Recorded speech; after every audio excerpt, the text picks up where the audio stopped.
got to work so hard to be able to win in this category and do that. Yes, he's got the talent. There's no question. Yeah. You've got to put all the other pieces together. And so at this stage, be willing to sacrifice, going out and doing that and being a lad and drinking and whatever, and and enjoying the life of what maybe a lot of your mates are doing or people at your age. Well, you can do that if you want, but that's a risk. You're creating risk. So you either sacrifice that now to build something where it's going to be around where you're going to have it for a long time, and then you do have a bit more rope and scope, but you'll also then have runs on the board. You'll have success. You'll have money in the bank. All that kind of stuff. Yeah. So focus on that. Don't focus on the stuff right now that could finish tomorrow if you don't put in the hard yards. Yeah. Now. Was there someone for you that did this when you were younger? Not as much. No. I had people that I definitely trusted and all that kind of thing, but I didn't have someone that was doing what I'm doing to him or trying to help him with. No. It's not the first time though you've helped a young Kiwi out, Murph, because I remember 13, 15 years ago you were helping out Nick Cassidy. Oh yeah. Yep. Me and Nick were Formula Ford teammates, and you picked him up a few times from my joint and stuff. So you have tried to help other Kiwis along the road. Yeah, and Nick's now got an amazing career. Yeah, and sort of he sort of set off in a rush. I mean, my dad helped him out a lot. Yeah. Gave him a couple of runs in supercars in cars as well, and and that was all done because we knew what his ability was like, and then he got other opportunities and off he went, and he's ran with the ball pretty good.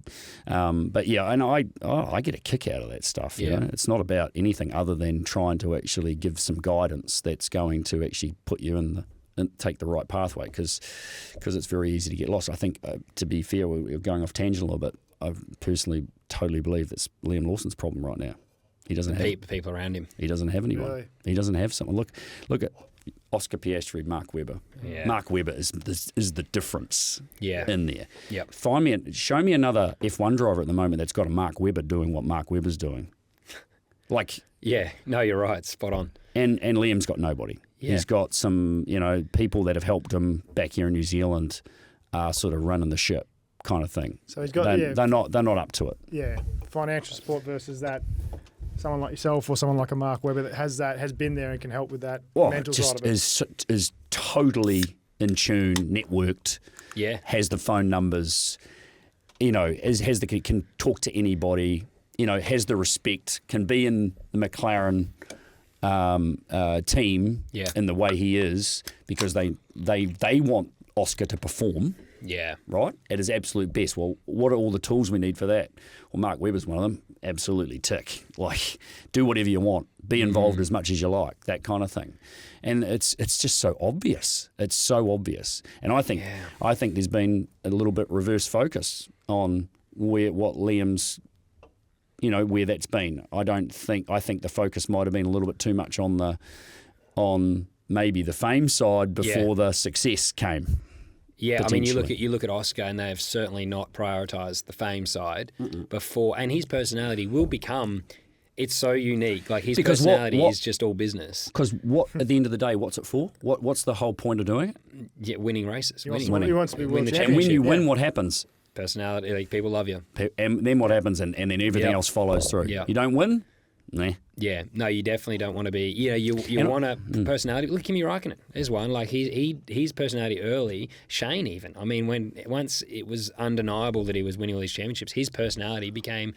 People loved it. And he never changed. People hated it at the start. You start winning, and it's kind of that. It doesn't matter. That's all he focused on. And Oscar, I think he's doing that now. He's just focusing on getting the job done. I love his personality. Yeah. Dude, when he crossed the line and pole, cool. Thanks, guys. It's it just doesn't change. It's hilarious. If he wasn't a Formula 1 driver, you'd swear he's an accountant or something. Oh, yeah. He's or a street sweeper. I mean, it's just it's just fantastic. Yeah. It really is good. It must be hard for Liam, though, in that situation now, because Helmut Marko is ruthless. So hard.